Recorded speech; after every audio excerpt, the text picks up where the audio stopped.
So, Kid Gamer donates $1, says, how do we do inference in your epistemology? Not my epistemology, remember. I didn't make this up. And you have to see that do we justify God and then say God's revelation through the church make theology make sense, or do we actually infer orthodox theology from philosophical axioms outside the pure revelation? Okay, so this goes back to, and reminds me that I should have actually said, I prefer not to use, like, if the triune God and his revelation and what's contained in that is what makes knowledge possible. It's a necessary condition for knowledge. What that means is that I found the epistemic standard, the ultimate epistemic standard.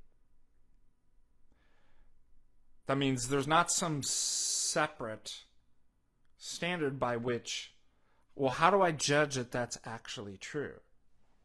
Do you see the issue here? Suppose we're not even talking about God. Suppose it was possible that you found the ultimate epistemic standard. So now that you could actually provide the criteria for your justification criteria, you could solve the Chisholm problem. Let's call it X. Now you've grounded.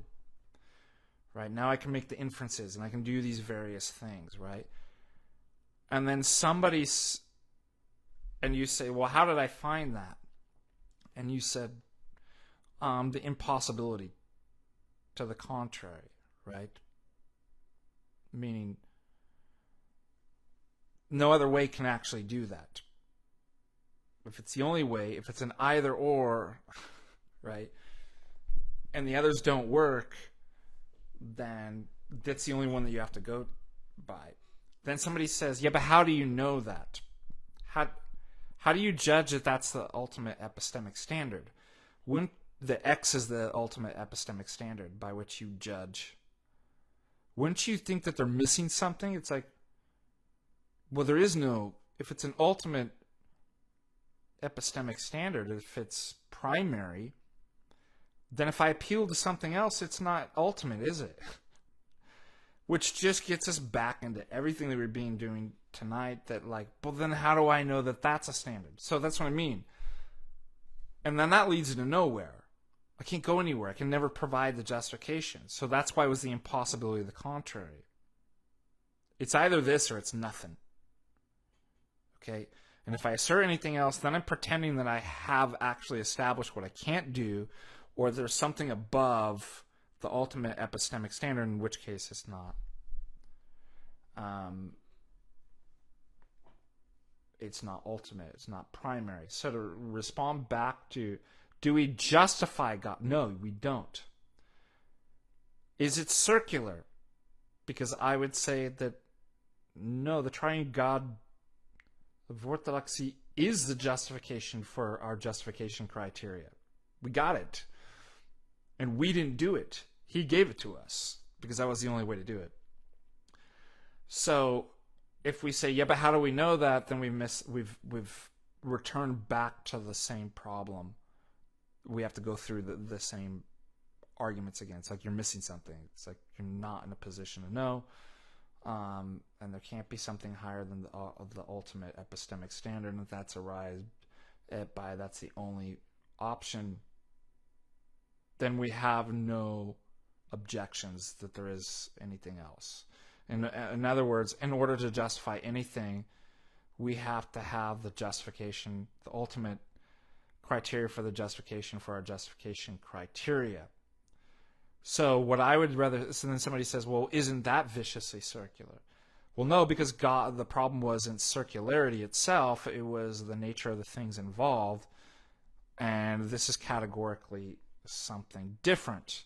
And I would prefer not to even use circular. It's self-authenticating. That's a better way. Then it just gets all of that talk out of the way. Why don't I just call it, no, it's not really circular, it's self-authenticating. What do I mean by that?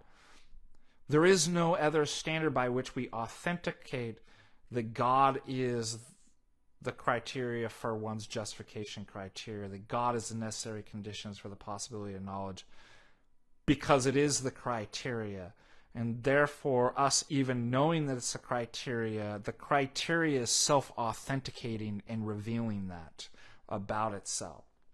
So, if we say that, do we actually infer orthodox theology from philosophical axioms outside of pure revelation? No, because then we just say that, how do I know my philosophy is true? And then, how do I adjust it? We're back to the exact same problem that we just outlined there. So, it's not our thoughts and our systems from an epistemic disadvantage, finite and impossible position that we begin with in order to establish God. What does God do? God's like, you're in an impossible position, so let me help you out because I'm not in the impossible position. God's first. Personhood's always first. Now notice in the West, it's always, I'm first, my thoughts are first, my thoughts about the world, and then I'll get to God. Now that I got God, like, you can help me and save me and do all these other things. Which was exactly Blaise Pascal's critique of Descartes and the Western Project, too. So, how do we do inferences in your epistemology? Well, it's only, not my epistemology, it's the Trinity's epistemology, it's the theonomous epistemology that's the only thing that can even give a coherent account and justify inference in the first place. So that's how I do it.